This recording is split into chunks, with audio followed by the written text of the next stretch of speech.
The following podcast is a W2M Network partnership production.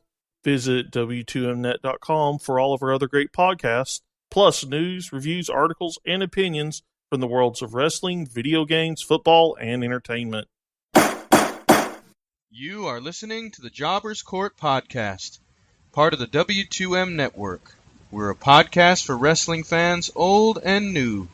Court is now in session.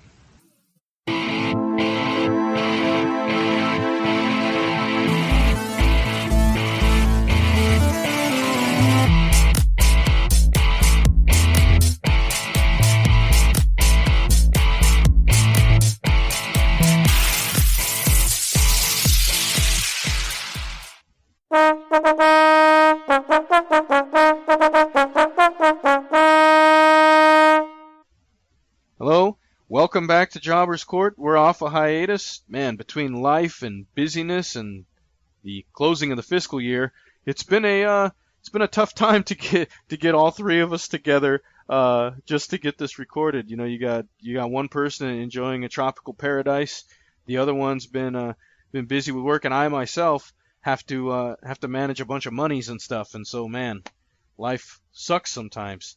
But hey, we're all here now, and in my opinion, we got to witness one of the greatest live events I've seen in a while. So I am King Rasquatch, the King of Jobbers Court, joined once again by my two partners in crime, Cedric, the wise old owl of wrestling, and the man of 1,004 nicknames.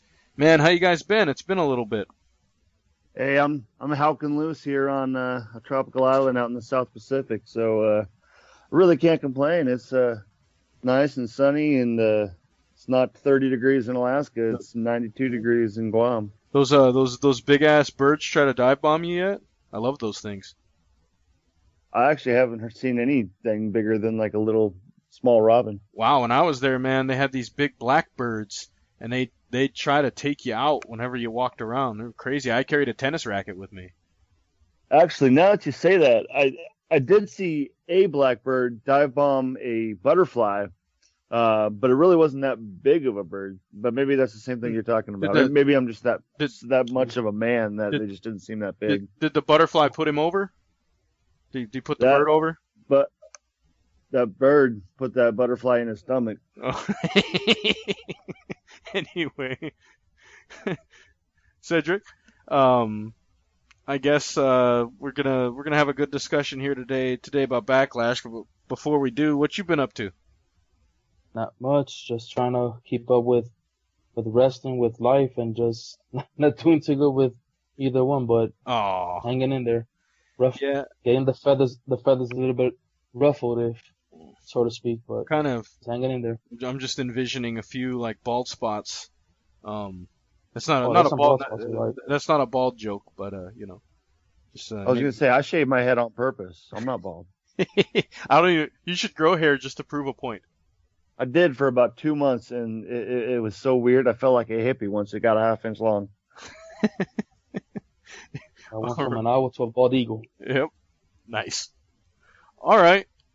So, guys, our first topic of discussion tonight is they just had Backlash for our 2016, the first Smackdown live event and our network special in quite a while.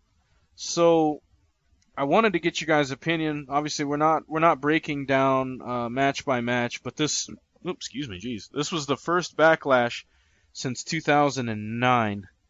And just kind of want to get the good, the bad, and the ugly from you guys. So I guess we'll call this segment the good, the bad, and the ugly.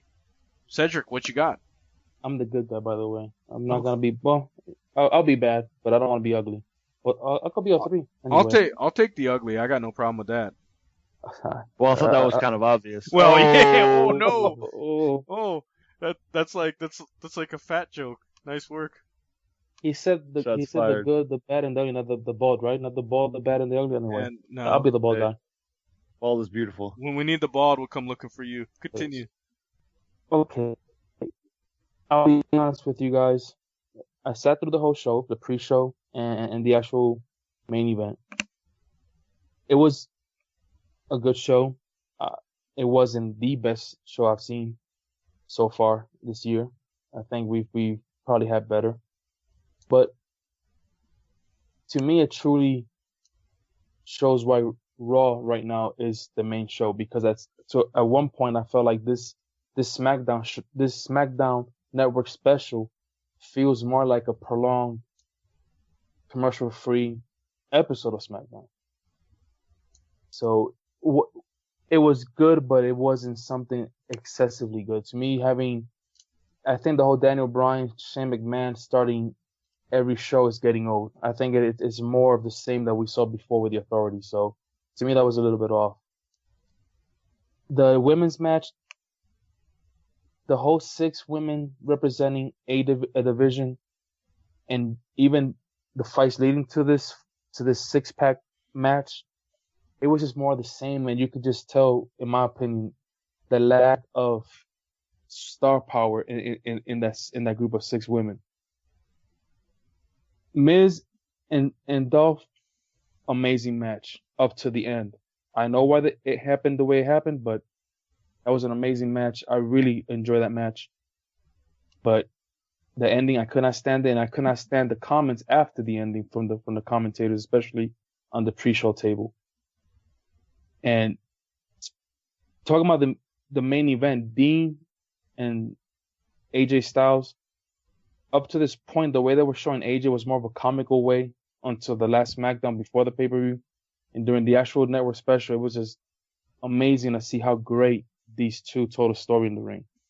Now, was I a little bit upset seeing Dean being elevated to that, high resilient type of guy when he has had some really bad matches in the past? I was a little bit mad, but at the end, I was happy with the result, although I wasn't happy the way it happened. But, without breaking it down too much, I thought it was an okay show, to say the least. It exposed 2 really good talents in Miz and Dolph. I think AJ and Dean have some chemistry that I think can be worked on. And I actually not gonna lie, I really enjoy seeing Baron Corbin. I think the kid has star power. Not very good at the mic, but his size and his athleticism and speed, I really like the guy. And so Apollo Crews, Crews, if I'm not mistaken, not Cruz. Cruz, he's not Hispanic. But anyway, that's not here nor there. So it was a good show, to say, in my opinion, but not the best that I've seen. And to me, it kind of shows why they're not considered anywhere near Raw at this point. Hopefully that will change. Okay, I may have a differing opinion, just maybe. Alkster, let's get to you first before I start laying this out. Well, I will agree with you on this point, Cedric. Raw definitely has arguably more star power. You don't have as many established guys on SmackDown, and much like the superstars on SmackDown, the show itself, just the brand of SmackDown Live, as we're now calling it, is still in its infancy. And this first pay-per-view, entitled Backlash, which I'm so happy they're bringing back the old pay-per-view names, Backlash, No Mercy, Clash of Champions coming soon. I'm really excited about that, but I digress. Much like the star power of its rosters, the brand itself is still in its infancy. And I thought that this network special was a very excellent way to showcase what they have. Those first few episodes of SmackDown Live, it felt more like they're just describing the world rather than telling a story. And tonight, they really started chapter 1 of the SmackDown Live story for me. Opening up with the women's match, I thought I would have rather seen it later on, but the match itself was pretty excellent. There was a lot of different dynamics in there. You got to see a lot of individual personas from every single person in there. You got to see the glow from Naomi, Alexa Bliss kind of having that Harley Quinn type gimmick that she's kind of bringing out. I thought was excellent. The very opportunistic kind of, she almost reminds me like a female Edge type of persona from how she perceived herself in that match. Throwing people out of the ring, trying to pick up the pinfall. One person kicks out, she jumps right on the other person, trying to get the pinfall. I thought that was really excellent. Nikki Bella, oh my gosh, like I didn't realize I missed Nikki Bella as much as I did after watching this match. The SummerSlam when she came out there, I thought that was okay, all well and good, but this was excellent. The bad blood brewing between her and Carmella is pretty top notch. And I've always bitched and complained about Nikki being a pseudo face, pseudo heel, not really sure which one she is. I'm glad that they're finally kind of sticking her in that face persona rather than flip flopping a la Big Show. I think Carmella is a much better natural heel, and I think Nikki Bella wants too much to be a face for her to be a crappy heel. So I'm glad that they flipped both of them and are going forward with that. And to end it all, I'm so happy that Becky Lynch got her title. First title that she's held in the WWE, and you could really feel the raw emotion after she won. And she's like, I don't even know what to do. Like, where do I put this? Like it was really excellent. Moving forward, the Dolph Ziggler Miz match. With everything that's been going on with the Miz lately, all the interaction between Daniel Bryan and himself, I was actually really rooting for Miz to keep the title during this match. And it was a lot of really good back and forth. The one thing that threw me off during this match was the commentary. Like, I felt the commentary was pretty solid throughout the entire show, but it was just kind of odd. I can't think of any specific comments off the top of my head, but there was quite a few areas where it was just like, wait, what are they talking about? And I just thought it was kind of weird. It distracted me a little bit from the match, but it was still good. Moving along after that, Rhino and Heath Slater, baby! Picking up the tag team championships. I actually missed Smackdown the week before, so I had to watch Smackdown right before watching Backlash on Hulu. And I was so upset with the Usos taking out Gable, because I was so excited for Gable and Jordan to be the first tag team champions. However, I'm loving this dynamic with the Usos. Like we've been talking about this pretty much the entire time we've been running this podcast, about how we've been getting bored of the Usos and how they've just gotten flat and stale. And oh my gosh, man, they are some vicious heels, and I'm loving the dynamic that I'm seeing from them. The very end, after they pick up the win, Beulah, I'm getting a double wide. And it was just great. Like, sure, I mean, you can say it's just comedic value, and do we really want these two guys being our first SmackDown Tag Team Champions? Hell, man, why not? It's good television. It's entertainment, and we are in a world today of sports entertainment. Not every single person in there is going to be the best physical specimen of a wrestler. So I was very happy to see them pick it up. If not for Gable and Jordan picking it up, I'm glad Rhino and Heath Slater, Heath finally got that contract. So I'm happy there. The only real downside that I had throughout the entire pay-per-view was the Bray Wyatt and Randy Orton segments. Now, I'm perfectly okay with Bray Wyatt taking out Randy Orton and not having the match. Perfectly okay with that. In fact, I'm perfectly okay with the match that they had. Kane in the no disqualification or no holds barred match. That was an excellent match. The only part I was really upset with was having Kane beat Bray Wyatt. I mean, you're trying to establish that this guy as a pseudo, quote unquote god, a eater of worlds, this monster heel, yet he keeps losing all the time. And I'm even okay with Randy Orton running in there and delivering the RKO. That was fine. That was cool. He can't do the entire match, but he can still do this. But the problem is, why not have Bray Wyatt kick out of the chokeslam, deliver the Sister Abigail, and show that resiliency to say, I am the strong man. I am who I say I am. Because with having him lose to Kane, it's like, what chance does Bray Wyatt have against Randy Orton? That was the only booking decision I thought was kind of weird.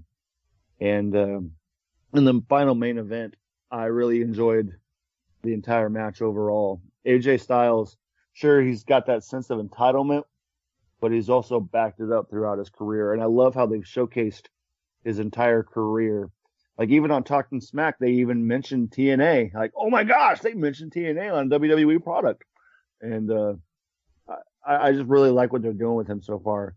The low blow, yeah, sure, nobody really likes to see that, but it's been a while since we've seen a victory off a low blow, especially for a title change. So I think that really sets him up as a good heel. It gives that clear divide for younger casual fans of who they should be rooting for. And then obviously a lot of us marks are going to choose who we want to win regardless. We're going to cheer who we want regardless. But I really enjoyed the match overall, and I enjoyed the pay-per-view overall. I'm going to give it an A- overall. And again, my only real markdown was Bray Wyatt losing. Well, before I get into my breakdown, Cedric, did you have anything else? No, I think I'm cheating a little bit here. I actually opened up Wikipedia on my phone to try to look at each match. I know we pretty much agreed not to break them down, but I think listening to Hawk Standing, there were a lot of matches that I kind of forgot. Okay, I'm gonna go quickly with the women's match. When I sit down to grade a match or a whole show, I kind of go about obviously my own emotions, what I think at the moment, how I react, like my surprise, my excitement, my disappointment. But I also kind of watch the matches with my wife and my son and my daughter. And sometimes I look at their faces and I try to gauge, like, if I see them happy, I'm kind of like, I try to say, like, what am I missing? And that's why I like talking to you guys, because you guys at times, based on what you're saying, I can realize, okay, maybe I'm being too hard on one wrestler, or maybe I'm not focusing on I'm focusing on something, but I'm not focusing on something else that can persuade my way of thinking. With the ladies, to be honest with you, it's not so much the star power as in the name, because if that was the case, then I wouldn't enjoy NXT the way I do, because a lot of those guys, I have never heard of them. And some of them have been around for a while, but I've never seen them. So it's not just the name, it's the wrestling. With the ladies, my son and I picked up so many botches that we were like, this just doesn't look like women who are ready for this spotlight. Hopefully Becky, I know a lot of people have been rooting for Becky just like they rooted for Sasha. Hopefully it won't be a Sasha moment where in your first title defense you lose it. Hopefully that's not going to happen to her, because that's just not the way to prestige a superstar or the actual title, and she is the first one to hold this title. So that's my thing. But I like the points that Outstanding talked about with Nikki Bella, true, with Carmella. She still needs work, but Alexa Bliss, she has potential as well. Naomi, she's been around for a while. Let's see if this whole glow thing sticks. But I agree with the whole Usos thing. I love the change. You're right, Outstanding. We have talked about how we were getting bored with them. I definitely like the change, the look, the style, the demeanor. Very, very, very interesting. I'm kind of looking forward to see what's going to happen. Miz and Dolph, I didn't like too much the commentating against Dolph I think it kind of plays with the whole situation with him, what's going to happen next, but I think he showed improve a lot during his match. And I can't believe I forgot about the whole Bray Wyatt, Randy Orton. My gosh, how right you are, Outstanding. I don't understand what it is with folks booking this man to lose when this is one of their biggest stars that they themselves are keeping down with these random losses that make no sense whatsoever. I'm hearing other podcasts talking about how they're okay with this, how it makes sense. I personally don't get it. This guy is a few good wins away from being your main star, and yet when it's time for him to finally burst out, you have a random loss into Kane. You might as well have brought Big Show, have Big Show beat him, or Mark Henry, because regardless, it would have been a senseless loss regardless who beat him. Heath Slater and Rhino winning, I think them two winning almost mirrors the New Day, a comic type team that's gonna make for funny, entertaining. I'm glad that Clark and Gable, I think those are the names. I might get that completely wrong. I wouldn't doubt it. But anyway, Jordan and Gable. Jordan, Thank you. Who is Clark? Patrick Clark is barely making it into NXT. Come on, man. Probably, but I was thinking Brian Clark from Chronic. You remember them from WCW? I'm glad they didn't win, because honestly, that to me would have been like Enzo and Cass winning on their first try. I'm not a big fan of that. The whole people wanting Becky, Bailey, Sasha, all these guys come up from NXT immediately winning is almost like me having some of my indie darlings coming in and immediately winning. They're entertaining, but they're entertaining when they're put against an entertaining tag team. If not, you get a how do you say, wash, rinse, repeat, and it just keeps being the same thing over and over and over again. Sure. Almost like the Usos were at one point, and this change is going to be good for them. So, in AJ Styles winning the way he did, I think the one thing that caught me off guard was my son immediately looks at me and he's like, so he beats John Cena, the face of the place, cleanly. And I've had people remind me, well, he didn't win clean the first few times. I don't care. My son's point was not about summarizing every win and how he won. It was just specifically that match and remembering the previous match. He beats John Cena cleanly, but he had to cheat to beat Dean Ambrose. My son was like, Dean is no John Cena, and Dean is definitely no AJ Styles. So that was the one thing that kind of confused me. I see what you're saying about keeping the whole heel tactic and the heel persona going. When you bring it up that way, it does make sense. But for those that remember the previous match, which was Cena versus Styles, and how hard-hitting it was, and he won cleanly, it kind of does, for me, again, doesn't make sense. And when my son made that comment, and I know he doesn't watch wrestling as intense as I do, I'm like, you know what? Even a casual fan that remembers the previous match might think the same way. So, again, overall, it was a good network special, but it's not the best in my opinion. And it's not because of the names or star power. It was the wrestling. I gotta admit, I wasn't overly impressed with every match's wrestling. But the ones that I was impressed with, I was impressed. And the one match that I did not care about the wrestling, but I freaking flipped out of joy seeing win was Rhino and Slater. I was freaking happy for those two. I did not care about the wrestling at all. I was just happy to see them win because I'm not sure why. I've just become a freaking fan of that team, the Beauty and the Beast, man. So Hell yeah. But I just wanted to say that Beauty, quickly. yeah. Hell yes. I just want to say that quickly. So hopefully that didn't take too much time. Thanks. Yeah, no worries. My my favorite part of that tag team match, honestly, aside from the win and the afterthoughts, was we actually saw some good offense from Heath Slater. Like he had a moment there where he had a hot tag and a freaking burst of aggression, and that was awesome to see. All right, you guys ready for this? Oh, I'm not ready. I felt like I stepped into a time machine and I went back to like 1992 for a little bit. All right, when I started watching this thing. I don't know who changed the way that these matches were laid out and the way that these matches were booked. But this type of wrestling that was laid out in this show is exactly what I'm looking for. If I can watch a show like this every single time, this is what I would watch. 2.5 hours long, didn't go crazy long, was right in there with the matches you needed. Oh man. So, I'm going to go here, just try to cover these just a little bit to pick up on a few of the points you guys had. So, the 6-pack elimination challenge for the Women's Championship. Felt it was a little sloppy in the beginning.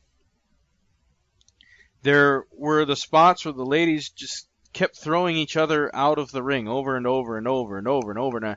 And I started to not understand what the hell was going on. So in that part of the match, I was like, But nobody had been eliminated yet. They went probably 10 minutes of this match with nobody getting eliminated. And I really liked that. And once the elimination started, the method and the way people were eliminated made complete sense as you went there. So from a booking perspective, this match was booked perfectly. It ended the way it should have. Carmella got to keep her feud kind of going with Nikki Bella. Becky Lynch got the win overall. So I didn't have anything to complain about outside of it being a little bit sloppy in the execution in the beginning of it. Carmella is probably the least impressive to me. I think her offense doesn't look very good. But I mean, it wasn't awful, but she was definitely the weakest link I thought of that match. But all right, as far as the Usos and their new gimmick, my God, like it brought me back to Head Shrinkers-esque, because we had talked about the Head Shrinkers and I had been watching a lot of their matches. Well, this was basically a more athletic version of that. They brought back like the headbutts and the intensity and the high impact, maneuvers and the powerful strikes, and I even loved the way that the Usos sell against Mojo Rawley, and they made him look really good and really powerful throughout the match. And Rikishi could do that too. He could do that 360 spin thing when you clothesline him, and he'd make you look like $1 million. Again, the way that gimmick is presented, the way that they went into it, it really it brought back an old school feel to me.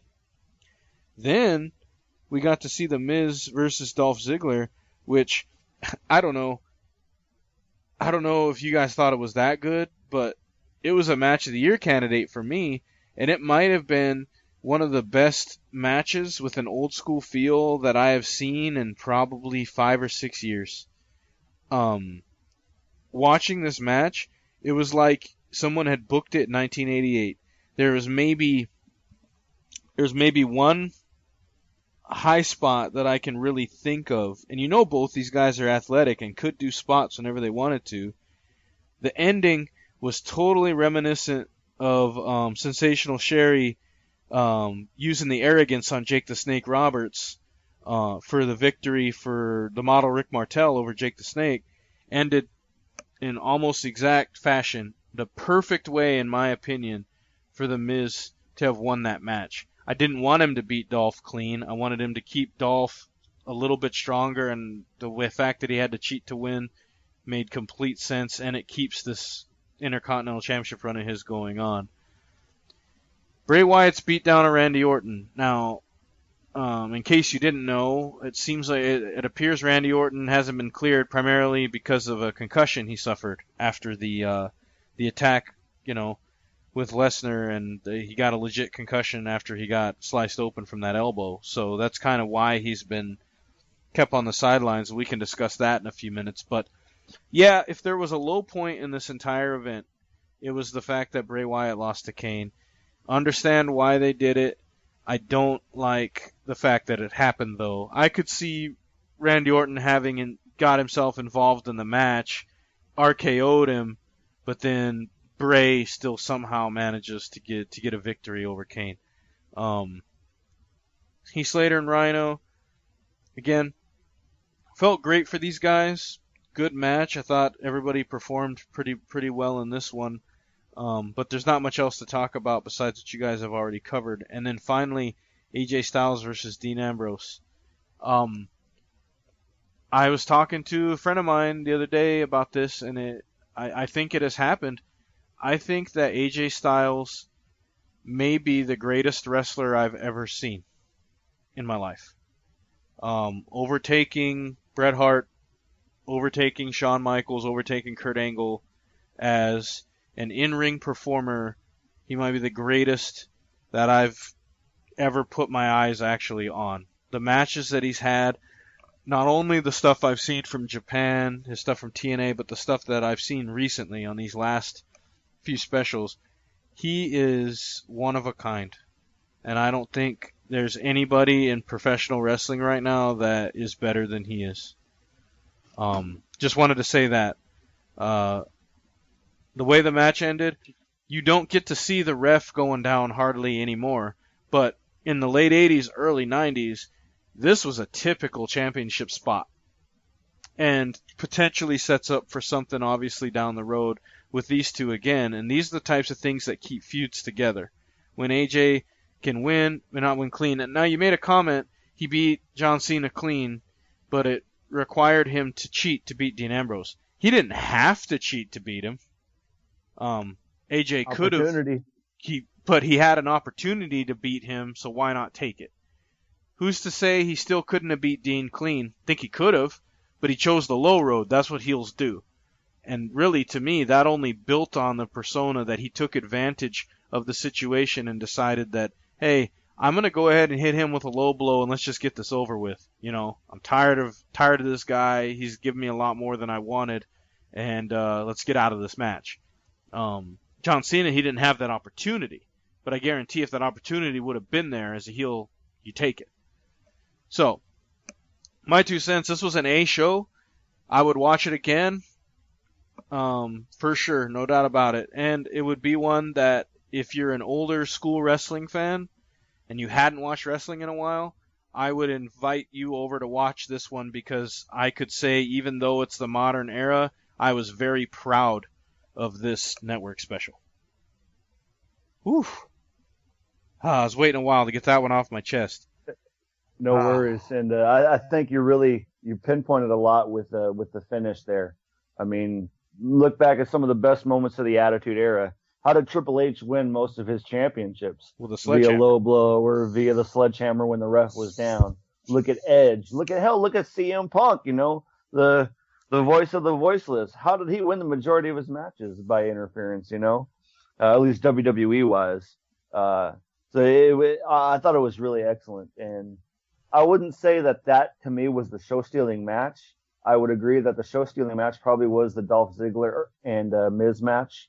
I loved the sell that Miz gave when he was talking about, or not when he was talking about, but when he was delivering the drop kicks a la Daniel Bryan.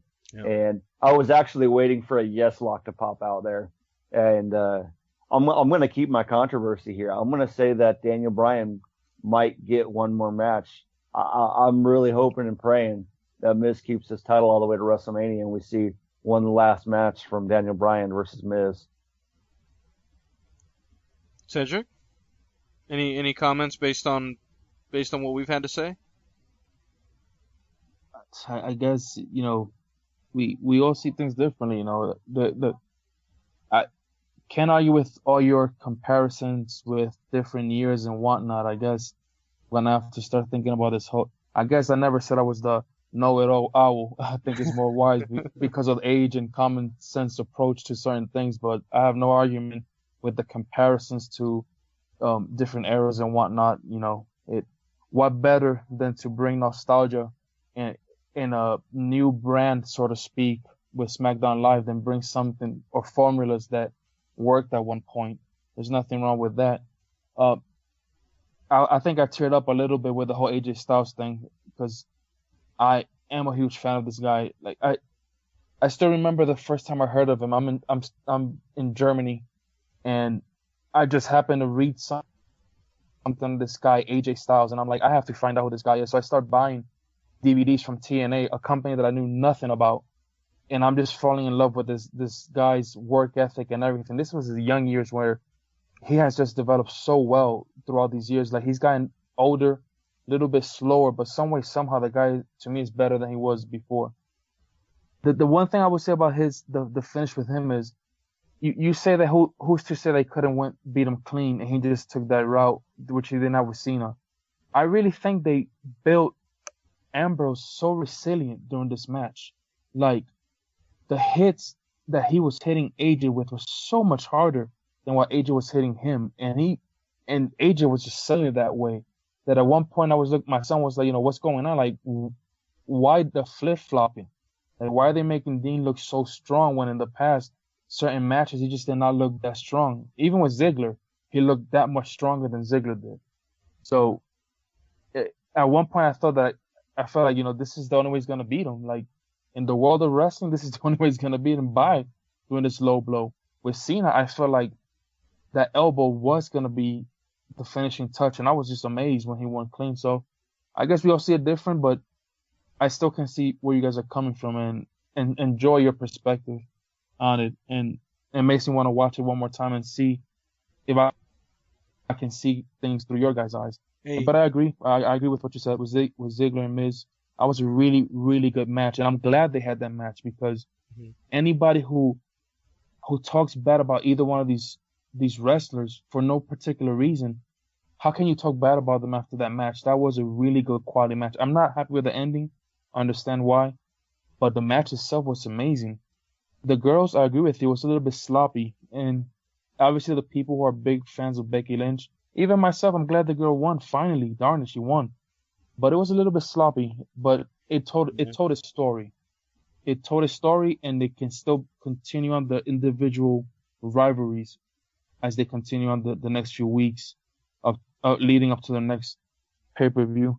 You know, it was an above average pay-per-view, but some of the less than average things that happened were noticeable. If that makes sense. Oh, and I can totally see how you could see it the other way. It's not that often I feel like I step into a time machine. And I do it every time.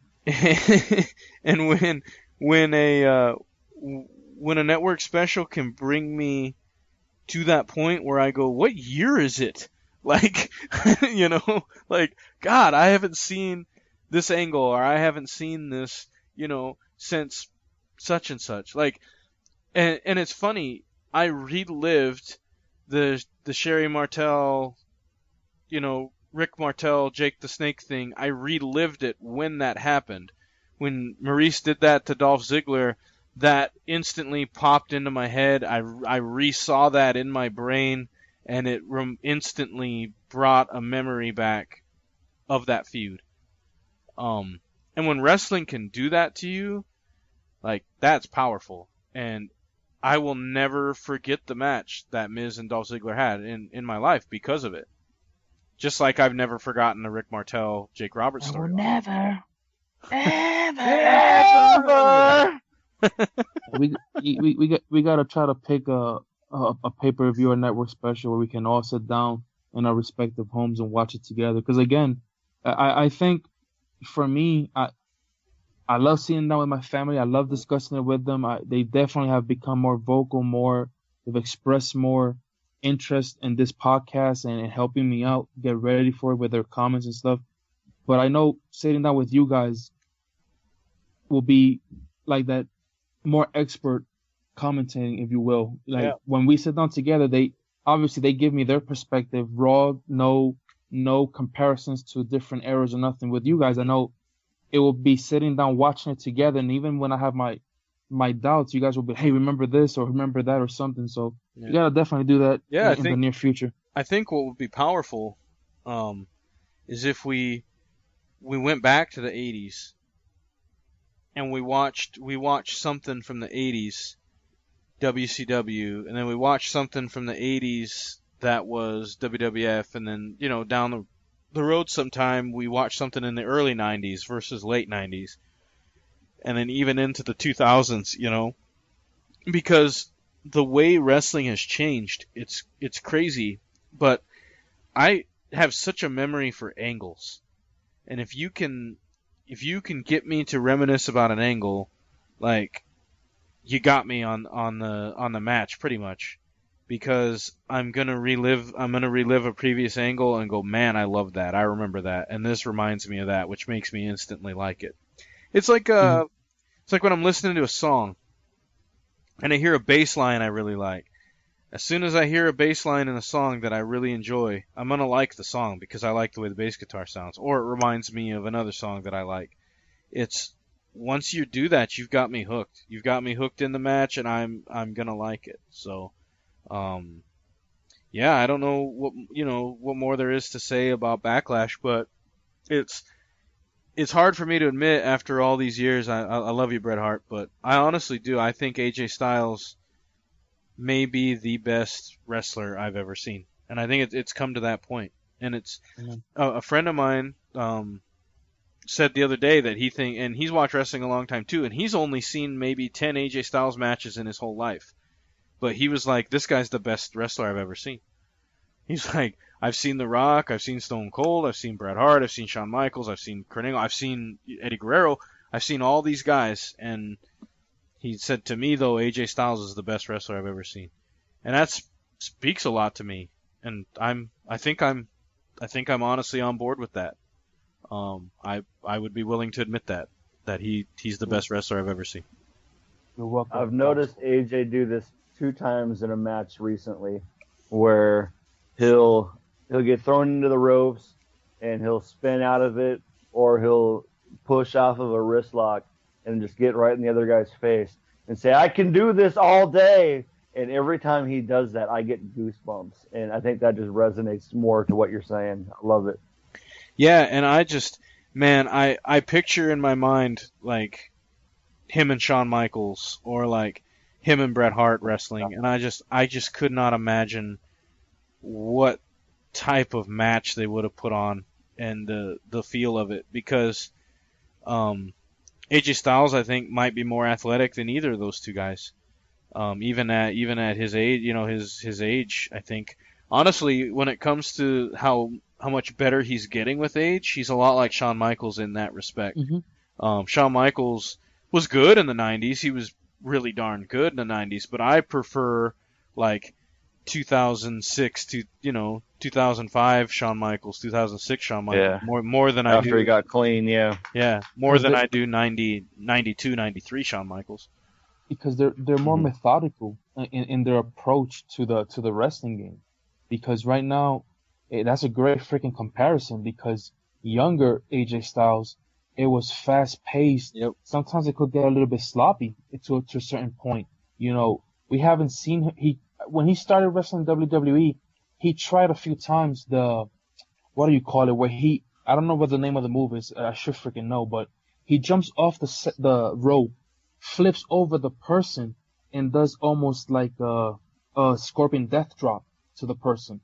And it's an amazing move when it's fluid, when he can do it fluidly, and the person he's doing to executes and sells it. Well, he botched that a few times because the person he was trying to do it on would not be in the proper place, or just it did not work out. But that's a move that I wish he could try doing again, because that's an amazing move. And he also has the spinal tap, where he goes from the third rope and does like a 360 corkscrew spin and falls on you. It almost reminds me of what is his name? No, he's not Mercury. Johnny Nitro used to do before.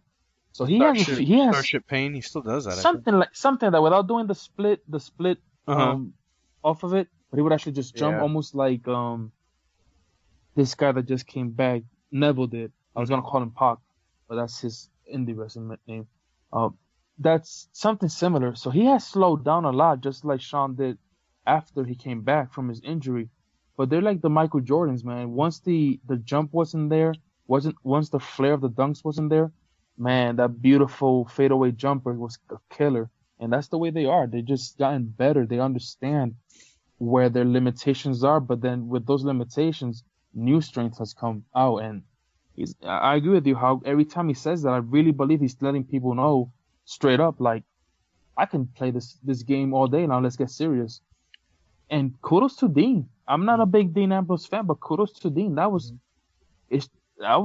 a side of Dean Ambrose that I had not seen in a while, and why it's coming out now, especially in a match where he was gonna be booked to lose. But it was good. It reminds me of Nikki Bella in her last match when she lost the title, but gosh dang, she looked good doing it. Wrestling wise. Well, I was gonna say she looks good every time, but I was gonna say I think that might be the first comparison from between Dean Ambrose and Nikki Bella that I've ever heard.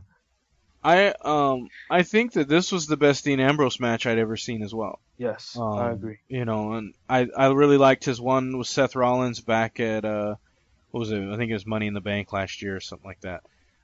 That was really good too. That I had got a chance to see, and I didn't watch any of his John Moxley stuff, to be honest. So I don't know a lot about his hardcore stuff, but CZ Dub.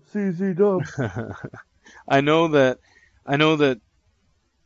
this, like I said, this network special made me feel good, and it's rare that I turn it off. It's 9:30 at night, and I go, man, I just feel really good after watching it. Which is why you got a random thumbs up, by the way, in the chat window the other day, because that's how it made me feel. About that. So I was expecting the meme of South Park of Marshall. So. We talked Backlash. What else you guys got? What's on your mind? I got something here, and I just want to pick your guys' brains on this. As good as WWE is starting to get right now, we're starting to see a lot of the big name faces separate themselves. Now, I don't know if I'd call Alberto Del Rio, Ryback, or even Rex Aaron, as he's going by now, big names. But for me specifically, Cody Rhodes separates himself from WWE, and he's now doing the indie thing. He's traveling the world, traveling all these different small promotions, making a name for himself. And whether or not you want to call it success or just call it happiness, I want to see what your guys' take on some of this is. Because I've watched a couple Evolve matches and a couple just small, just no-name companies that he's wrestled for. And, you know, you have that freedom when you're in an indie to say pretty much whatever the hell you want without being curtailed at all. And I got to say, Cody Rhodes is looking the best I've ever seen him look. So how do you guys feel about some of the post-WWE guys having success outside of the company? I'll go ahead and start this one. First of all, I mean, the guy just beat Kurt Angle, for Christ's sake, you know? Cody Rhodes, so... is that the WCPW match? I think so, yeah. Yeah. So, alright.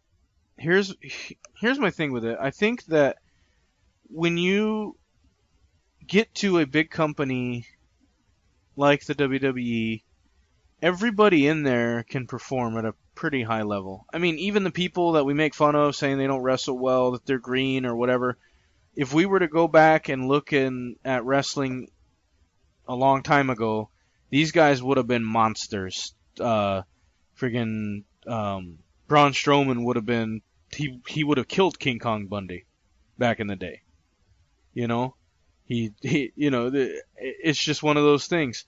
But when it comes to independent, these guys working on the independents, I think a lot of it is freedom. They can make a lot of money. They may not make the same amount of money that they make in WWE, but if you think about it, they have a flat rate for what they're working as an independent, and then some promoters also pay for the gate. So if you're a big talent like Cody Rhodes and you can bring in more people to that event on your name alone, you're getting a higher payoff for every ticket sold. So in some ways, you're making a whole heck of a lot of money. You don't have to go to TV tapings. You don't have to, it's just so much less of your time. So if you can make maybe slightly less amount of money, but you have so much extra time on your hands, why wouldn't you do it? And I think when you get stuck in that mid-card level, like a lot of these guys that we're talking about, Japan or the independent scene is where you want to be. Unless you're a top guy in that company, I don't see the benefit of staying there if you're getting stifled or if you're getting, you know, creatively told what to do. If you're the type of person that doesn't mind that, if you're the type of person that comes in and is like, yeah, they can write my lines, I don't care, you know, then you're in the right place, you know, because they have a creative team, they have a bunch of writers, they have all these things there to try to help you look good, and all you have to do is go out there and deliver these lines I wrote for you. In the indies, though, it's all about your name and your reputation, and so I think a lot of these guys are leaving they're just leaving and they're getting by on the name that they did have, and then they're able to make similar money without all the stress and all the craziness and all the politics. What do you think, Cedric? Hopefully, I don't repeat too much of what you said. You know, I agree with some of the stuff that you're saying. You know, but I was gonna say, PWG is not a no-name brand. Pro Wrestling Guerrilla's been around for quite a while, and I know he's part of one of their main shows, which is anniversary or something like that, or All-Star Extravaganza or something like that, where they have like more than one night in a row. And I know because I've bought their DVD before. Cody Rhodes and Alberto Del Rio, to specifically, and even Rex or whatever he's going by right now. Hey, Ron, Rex. Give me 1 second, because I think I have a little Luna Vachon running around. You guys might hear it in the background. What in the world? Anyway, these guys, they're not just. It's not just their name. Obviously, the name helps them in the indies, but it's like you said, it's the freedom that they have now. I'm pretty certain that the things that these guys have complained about that got them to this point, even a CM Punk, my gosh, why in the world would CM Punk leave everything that he left on the table? I think for some, I remember when Stone Cold, for example, left because he didn't want to put somebody over. I think some people believe their persona to that point where they're gonna have difficulties. But these guys specifically, I don't think that's the point. I don't think that was the reason why they left. They were, to me, being held down. The whole Cody Rhodes gimmick, the one that before he left Stardust, it was fun at one point, but at some point it started getting stale.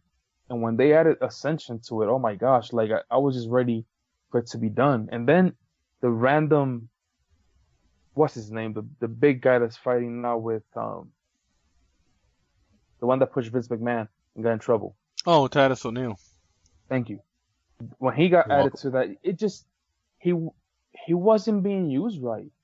And now that he has a certain freedom and he's being booked to win and to look good doing it, he had the talent. He had the wrestling talent. It wasn't just the name Rhodes. He has the talent. So these guys, I seen Alberto Del Rio in AAA and CMLL and some of the other indie companies. He just looks amazing. His matches are amazing. And yeah, he's being booked to win and to look that good, but he's being booked to win against people that are good wrestlers in their own, in their own world and of their indie company. So I think that freedom just makes you enjoy it more. If you have that freedom to be yourself, and you're also being booked to win, hell, that's a pretty good combination. It's obviously they're not getting paid nickels and dimes, but they're definitely not getting paid what WWE might offer them, but they're happy. That will make me happy. I would think. I love basketball, and if I was part of a team where I'm not doing what I want to do, what I know I'm capable of doing, but then they move me to a lesser named team where I can show off my skills, and even if I get paid less, I'm still gonna probably enjoy it more. Not sure that makes sense. Oh, yeah, no, makes sense. So That definitely makes sense. So how, hearing that, what are your thoughts? Well, for me, like, it all comes down to happiness. I mean, the guys do this, one, because they love it, and two, this is their job. Like, this is their livelihood. This is how they put food on the table. And if you can find happiness while putting food on the table, more power to you. I mean, I was very upset to see Cody Rhodes leave. I was really hoping that they'd do something more with him because I love seeing that guy on TV. Ever since he debuted, I loved him. But, oh my gosh, that first Evolve match that I saw on YouTube with Cody Rhodes, where his wife, who they're calling Eden Rhodes because she's his wife and not Eden Styles, but Eden Rhodes comes out there as his personal announcer, the grandson of a plumber and the star that left him in the dust. Like, oh my gosh, like I emotionally creamed everywhere when I heard her say that. It was so great. Like, I apologize for that visual that I just left all of you with. It was a visual. But like, Boom. that made me so happy.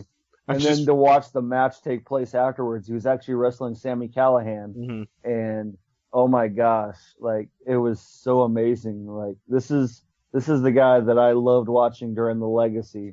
This is the dashing Cody Rhodes that I absolutely loved watching. That's my favorite gimmick, by the way. Oh yeah.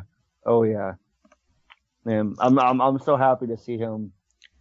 I just find happiness doing what he wants to do rather than being relegated to a shit show. The one South Park meme just came to mind whenever you said that.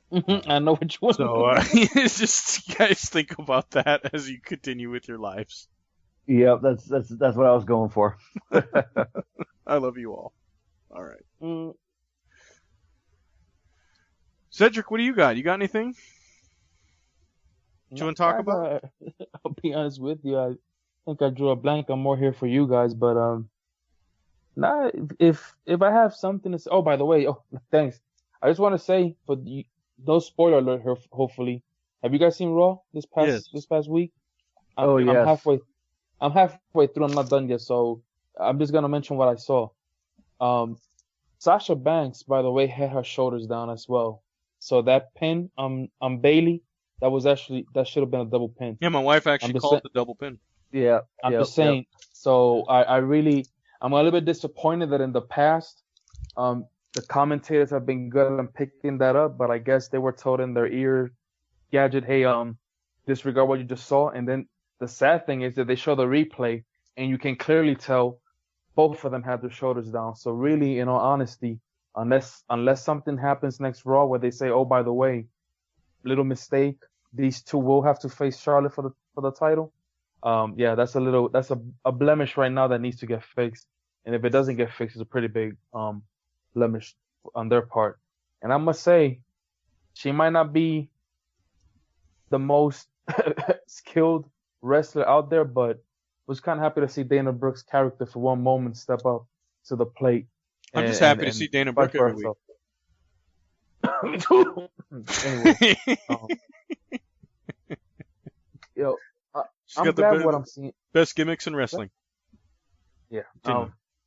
And it'll be even better when her counter shows up, Emma, which my wife loves the dance, by the way. No, she doesn't. Oh yeah. But just saying, it's good wrestling. What's going on? I think, jokes aside and even actual critiques aside, it's a good time, for a wrestler to be a wrestling fan. And am I happy with everything that I've seen?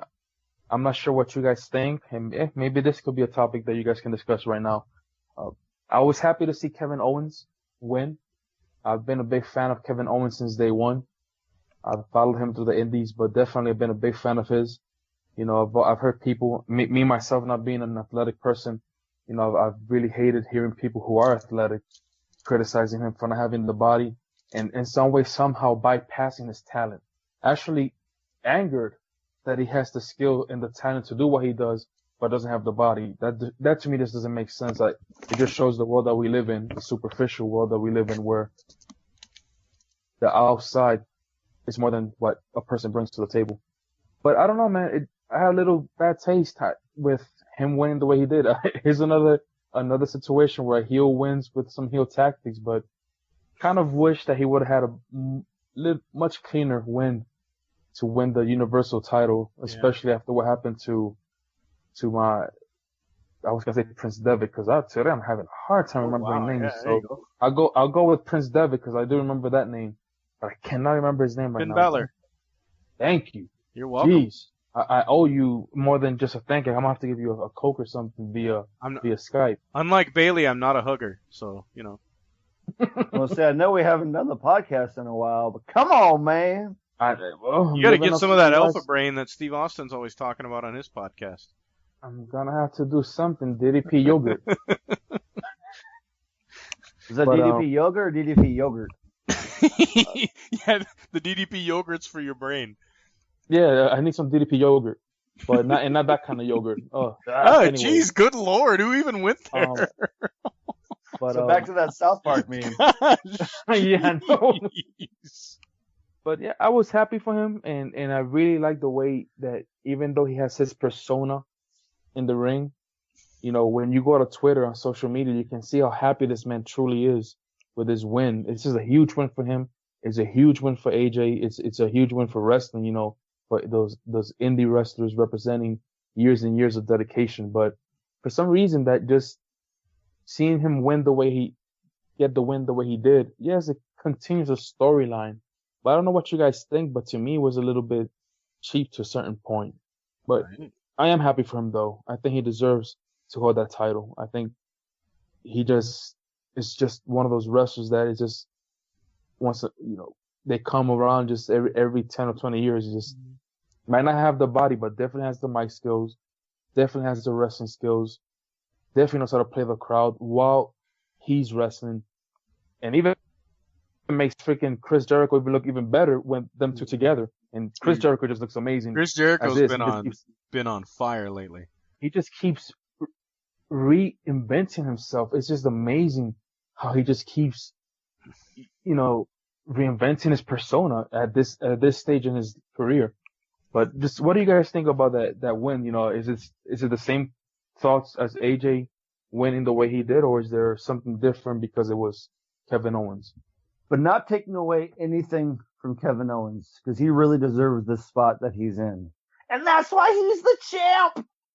But this angle is so much bigger. And when you talk about remembering moments, this moment is going to be remembered because this is Seth Rollins' moment to turn face. I really hope, I'm crossing my fingers, crossing my toes, crossing my eyes, that this is his moment to turn face. Because so many fans have been dying for him to turn face ever since he came back. And he kind of has that tweener type of feel right now, where he has half the crowd on his side, half the crowd against. But to me, this is the moment that we're really going to start seeing him as face. And Kevin Owens is the guy to hold that title right now. Like, there's no better heel in the company than Kevin Owens, bar none, at least on Raw. Because, I mean, we all talked about our feelings with AJ Styles, and I've always felt that AJ Styles is a much better heel than a face. But on Raw, Kevin Owens is the guy. Screw you, Roman Reigns. Kevin Owens is the guy. And there's nobody on that show right now that can carry and control the crowd as a heel better than him.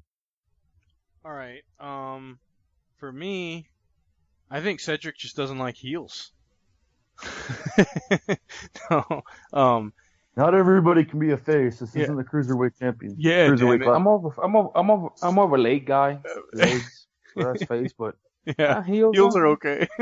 I checked them out. It's like, never said, damn, look at that Achilles. Anyway, so well, I think Kevin Owens has more of a cankle than a heel. Yeah, well, okay. Achilles. Here's my thing. Cedric, I think you enjoy the Japanese style to the point of where matches are won and lost in the middle of the ring, clean, generally. And I think that that's like your wheelhouse for wrestling. Whereas for me, I want to see a heel cheat to win. If they don't, I feel like that face sucks. Like they just got beat legitimately. There's nothing else to say. That guy is just flat out better than the face. And there's not much the face can come back from there. So I guess that's a difference in the way you look at two types of wrestling. My opinion on Kevin Owens in general is I like the guy, exceptionally talented, but I keep waiting for Christopher Robin to come out and, try to have a conversation with him because, dude, he's like, seriously, I can't help but think he looks like Winnie the Pooh, out there. A much more athletic version of Winnie the Pooh, but I could see him getting stuck in a tree trying to get, back into his home, because he ate too much honey. But, no, very, very, very talented guy. One of the few guys that can flip that switch of a crowd. Like, I love how he'll refuse to play to the crowd. Not enough people do that. Where he talked to them and you said, when the crowd's chanting, "This is awesome," he made fun of them for it. When they're saying, "You deserve it," he said, "Of course I did, but you all suck because you're trying to put yourselves over." And it's funny, was great. Because anytime a heel can justify their actions, I love that. Anytime a heel can go out there and you have to somewhat agree with what they say, you have no choice. Those are the best kind of heels. As a wrestler, the one thing I think that's weird about Kevin Owens is he never wins a brawl, ever. And you would think he'd be like, one of the better brawlers in the company, but prize fighter. he never wins a brawl. Like whenever he goes toe to toe with Sami Zayn, he loses. Like in just a straight up punch whenever they're punching each other. Dean Ambrose, he loses. So to me, it seems like when I look into his character, as big as he is, he's still an all-round wrestler. He's not a brawler. He's not just a power guy. He just does a little bit of everything. He can hit the air. He can work on the ground. He can wrestle. He also is a masterful user of rest holds. Another classic heel thing that isn't used enough. Just to get the crowd a little bit restless, to get the face down and just wear him down with a hold. Headlock City, baby. Yeah, no doubt. So he did yell that. He did, yep. So I also love that he talks all the time in the ring, and I think I've been seeing more and more of that now since he's gotten there. With wrestlers are now adjusting to where like they talk very loudly in the ring, because Yeah, that used to be specifically an indie thing only, and now we're seeing that a lot more on TV. yep. And I would say every indie show I've been to, there's a lot of chatter, and then it's you have to watch him very very subtly to see him talking any other time, when they're calling out their moves and doing all the stuff that they're doing. But when he wants to be loud and obnoxious, there's nobody better except maybe Chris Jericho being obnoxious. Quiet. Yeah, quiet. Stupid idiots. All right, in fact, this week I think it was stupid itty. It. Yes. Shut up, Felipe. Did you know he has to stand with his legs spread apart so he's shorter than Kevin Owens and Chris Jericho? Yeah. I say I never realized how tall of a guy Chris Jericho really is. Like he's much taller than I always thought he was. Yeah, well, no, I mean, the Felipe, he has to, Phillips, he has to stand with his legs spread apart when he talks to Chris Jericho and Kevin Owens because he's taller than both of them. That's funny. Yeah, so watch that. It's something you'll never unsee now when you're watching him do his interviews. If they do you're saying Tom Phillips is? Yeah, Tom Phillips has to stand with his legs spread apart. I thought you were apart. talking about Chris Jericho. No, okay. Chris Jericho and Kevin Owens are about the same height. They're both like 6'1". I think Tom Phillips is 6'2" or 6'3", but they have him stand with his legs so he looks shorter than them. Gotcha. See, I always thought Chris Jericho was like 5'9", 5'10". I thought he was much shorter. He's a big guy, and that's why I remember when he used to work with AJ, it was like, damn, AJ's tiny, because Chris Jericho was making him look small. But all right, let's see what else do we have here. I'm trying to think if there's anything else topic wise. I got something. It's kind of along the same lines as what I talked about before, but a slightly different variation. I know both of you guys do dabble in UFC every now and then, but what are your thoughts of the CM Punk debut and, finding happiness outside of the WWE? He found something. When he got into the ring, I don't know if it was happiness when he entered the cage. Very humble speech afterward, and I really appreciated that. But man, he got toyed with first and then just beat up and submitted. There wasn't much else to say. He looked like a guy who was 37, not a premier athlete, and that's never fought in his life.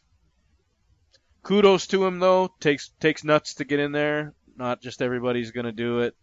That's about all I got for that. Cedric? It takes nuts, and you got to be a little bit nuts as well.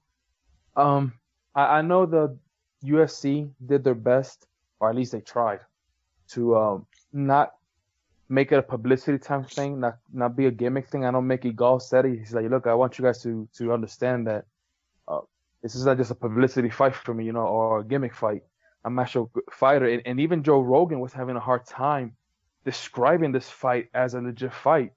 I think he put down poor CM Punk more than he actually elevated him in the post fight interview.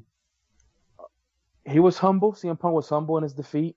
I actually appreciated Mickey Gall saying what he said. You guys are hating this guy, but how easy it is for you, even for you athletes out there that wouldn't even try this, to badmouth the guy. It took guts. No regrets, like he says. CM Punk has always been big on that, but it was hard not to see it as a publicity thing or a gimmick. He comes in not as Phil Brooks. He starts with his real name and then all of a sudden ends up as CM Punk. He comes in with the song that he had as an entrance song for WWE. I think he even did the clubbing time, which is a big thing that he would do when he was in the indie and in WWE. So he made it into a gimmick fight. And then at the end, after 2 years of waiting for this guy to finally do his debut, which should have been in the amateur ranks or a lesser company, he went straight to a guy with no defense, and the guy's, I think, a brown belt in Brazilian Jiu-Jitsu. So kudos for him for trying, no regrets, but gosh damn, I'm pretty sure the next day he was regretting the pain that he was going through. But it was very, not going to lie to you, man, he broke my heart, seeing him on the post post-show press conference. Oh my gosh, he broke my heart just to see his emotion, his tears. He was really down, and that was something that it really hurt me to see him that way, because I was like, man, as a wrestler, I followed you for so many years before WWE and during WWE, and to see you in so much emotional pain, it was kind of tough for me, because I know he's a tough guy, but he really truly showed his emotions, and his love for AJ, which is amazing as well. But I felt bad for him. It's something that he pretty much was, worst case, the worst way to say it was an ass whooping that he asked for, and he got it. I can never feel bad for Phil when he goes home to AJ Lee. Ever. So, but it was his emotion though. Like he talking sure. about how he talked about her, the sacrifices that she's made, and how down he was that it was in vain because he couldn't get that victory. So he was crying. He was legitimately crying. So you can tell he's an emotional man. This meant a lot to him, and his wife means a lot to him. And it's no regrets, but I'm pretty sure it would have been much freaking happier to have been less hurt and actually have his hand raised. But hopefully he'll be back, man. Hopefully something happens. I don't know what's gonna happen. I don't think he'll fight again in the UFC. I really don't think so. That's just my opinion. I think he might fight somewhere else, but not in the UFC though. I think a lot of us have been in a fight before too. I don't know if any of you guys have actually been in a physical fight. I know I have. And after the fight, all those emotions do come out of you. So I mean, it's I'm sure it's the same with sport fighting. You get done with that fight, you've got all these emotions that are welled up within you. I mean, it's real easy to cry or to get mad or to feel depressed. I mean, used to cry over losing a football game back in the day, a tough one against your rival school on homecoming. Then you gotta go back. You're sitting in the locker room, crying or pissed off or however it is you deal with it, and then you got to try to go to a dance later on. It's hard to do. And I mean, just thinking back to high school in those moments, I could only imagine in a sport where it's you versus one other person. Like I was an amateur wrestler too, so you versus another person, and they just kill you. I mean, what is there to say? What positive was there that came out of it? I got pinned in 17 seconds once. What possible positive could my coach have for me when I came off the mat? There's nothing he could have said to me that was positive.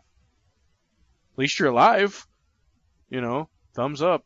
But, geez, I don't know. Alexter, what did you think of it all?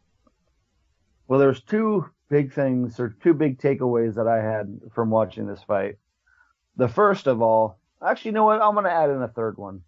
The first one is I was so happy just to see him on the big stage again. As soon as they hit Cult of Personality, I marked out. Like, I was in the bar here at the base on Guam, and I was one of like 6 people in there. By the time the actual main event started, there was about 20 people in there, but I marked out as soon as I heard that theme song, and like I started to get a little emotional. I'm like, oh, it's just good to see this guy again, and seeing him take it all in as he's walking around, like it was one of those times where you could truly see that a dream was coming true, and that made me real happy. The next takeaway, and the most obvious one out of this whole thing, is that 2 years of top tier training just is not enough time to compete at the level of fighters that they have in the UFC. Like, Mickey Gall is relatively a no-name guy. I mean, yeah, he's undefeated right now in MMA, but he hasn't really fought a lot of people. He was 2-0 actually. That was his second win. Yeah, but he just came and just destroyed him. Like it was like we all knew what was going to happen, and what happened is exactly what we knew was going to happen. And the last takeaway that I have is I gained so much respect for Phil Brooks listening to his post-fight interview with Joe Rogan and then watching the post-conference. Like, just as a man, as a human being, I gained so much respect for the type of humility that he has. And his quote was, things don't always the outcome isn't always what you expected it to be. I got to the mountain, but I didn't reach the summit. And, at least you can say you've tried. And that to me was probably one of the most inspirational quotes I think I've ever heard. And it really resonated with me, being a 28-year-old guy who still has all these dreams and ambitions that I want. And it just made me believe in myself that much more. Will I achieve it? I don't know, but it damn sure makes me want to try even more now. I think I'm more on board with Yoda. It's do or do not. There's no try. Continue. Well, see, you just took my whole thing and just said "F you." I'm just messing with you. Of course, it's emotional. Yeah. And for anybody who's ever had a dream in their entire life, this whole story speaks to it. The documentary style thing they did leading up to this fight was pretty phenomenal too. Yeah. And it's one of those things to where you talk about top tier and 2 years isn't enough unless you're Brock Lesnar and you're legitimately like a top-notch athlete, and he also wrestled for God knows how many years. CM Punk had no background whatsoever. 2-time NCAA champion. Yeah. So, I mean, for some people, 2 years is enough time, but just not for what for what he had. And again, you get such a late start, you get all these things that are against you, but I can't say enough about just getting out there and trying. He get out there, he did what he had to do, he got beat up, and that's just the way it is.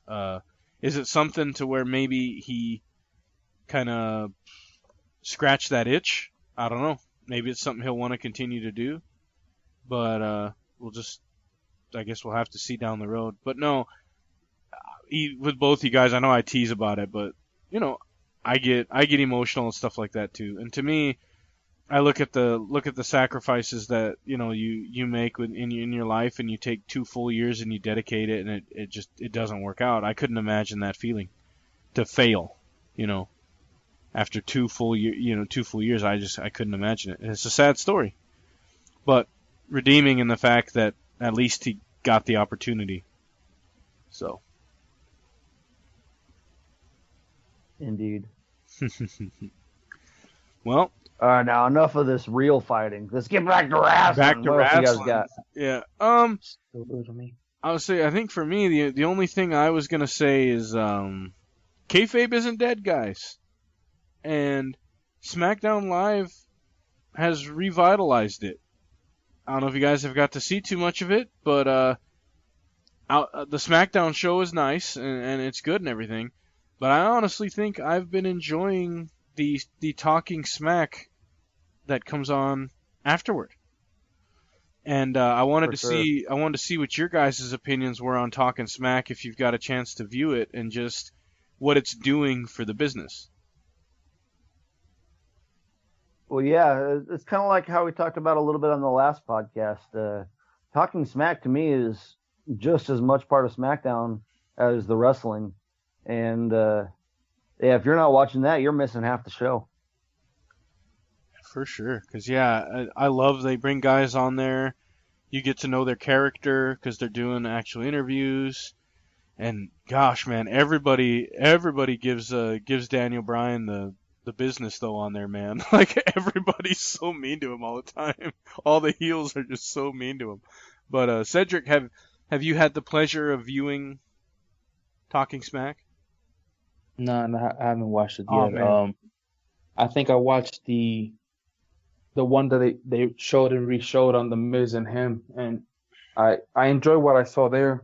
So I'm pretty sure not every segment is that way, but I definitely did enjoy seeing that and seeing The Miz stand up for himself. And what's that? I was gonna say it's basically banter between Daniel Bryan and Renee Young for a few minutes. Then they do a couple interviews with some of the talent, and then sometimes crazy things happen. That's pretty much the gist of the show. But where it's been overtaking Raw, in my opinion, as far as a product, is the fact that that's what they're doing. They're getting you so much closer to the talent. I wish Raw had something similar where, you could do, they had things like that for the first half an hour instead of just somebody coming out and talking for the first 20 minutes, having an actual like sit down interview or getting to know one of the, just something, or the last half hour, just something. Because to me, that's what Raw's missing. I don't care about their characters as much as I do on SmackDown. When I get to see this person on Talking Smack and go, man, I'm really digging their character, then I'm pulling for them after that, That's good. Hopefully folks enjoy it as much as you guys do. Because I can see some. Yeah, I would say that I can see some folks not. Yeah, I would say like this last episode, like Alexa Bliss, I didn't know anything about her, and then this last episode you find out, so much about. It's partly a work, partly a shoot, obviously. So part of it's like, here's a little bit about my background. They'll ask her a few questions, she answers in character, and so you learn some things about her, but then you also learn her character and where she's channeling either her anger or her jealousy or whatever it might be that makes her character a heel. And that's what's so great about it. So it's mainly them in character, but still they will answer certain things that truthfully. Yeah, basically. Like if they ask them anything about the real life, like not the character, but they'll still answer it truthfully, but still in character. Yeah, like Alexa Bliss was a gymnast. She was a national champion, I guess, gymnast.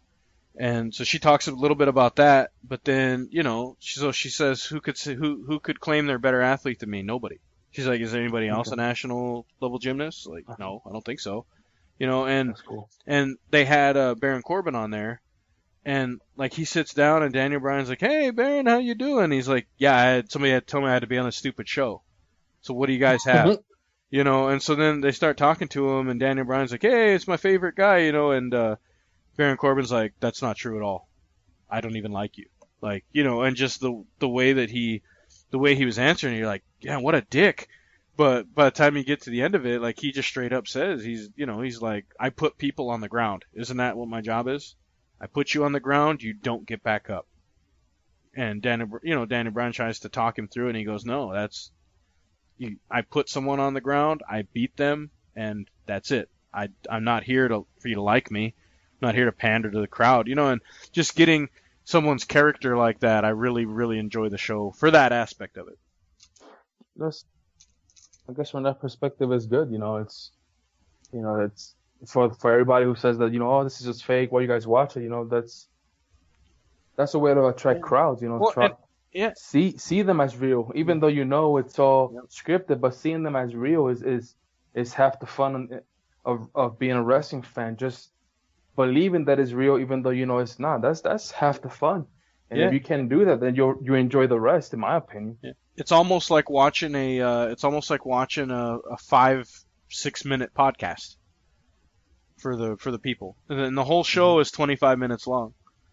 So, but I was gonna say it's like watching the interview portion of a movie on the Blu-ray features.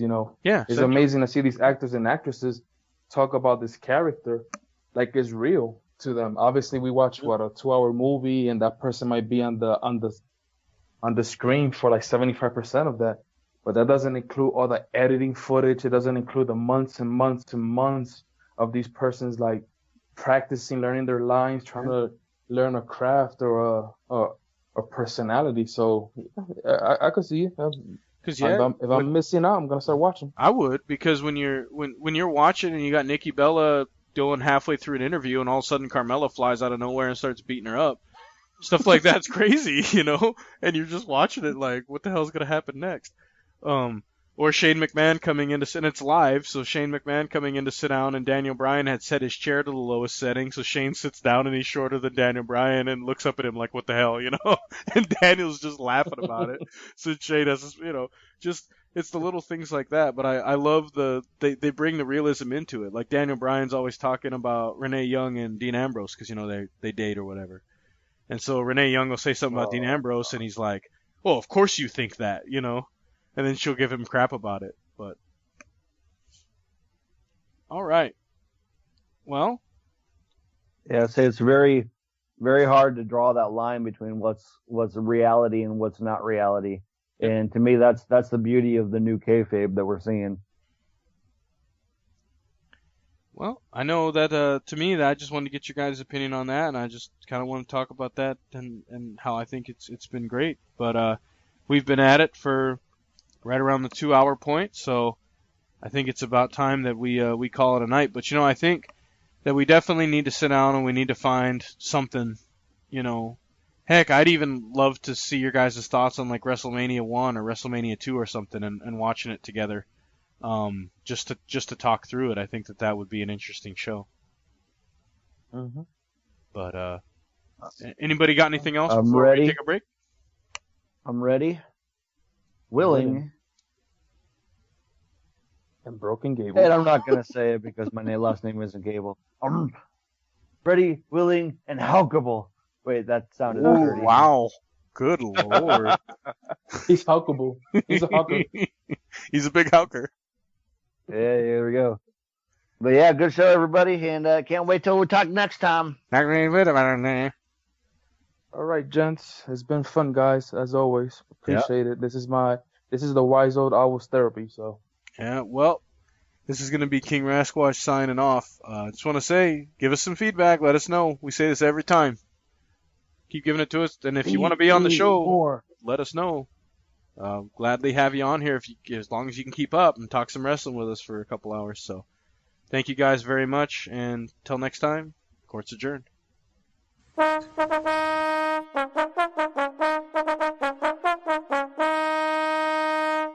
Hello, wrestling lads and lasses. You are listening to King Rasquatch. You're listening to the Wise Old Owl of Wrestling. Hello, this is Mr. Outstanding. And we are Jobber's Court. Jobber's Court. Jobber's Court. That's right, Jobber's Court. We're a podcast for wrestling fans, old and new. So why settle for just another outstanding podcast when you can listen to a outstanding podcast? Boys and girls, be ready to learn, because class is in session. Exclusively on the W2M Network. The following podcast is a W2M Network partnership production. Visit W2Mnet.com for all of our other great podcasts, plus news, reviews, articles, and opinions from the worlds of wrestling, video games, football, and entertainment.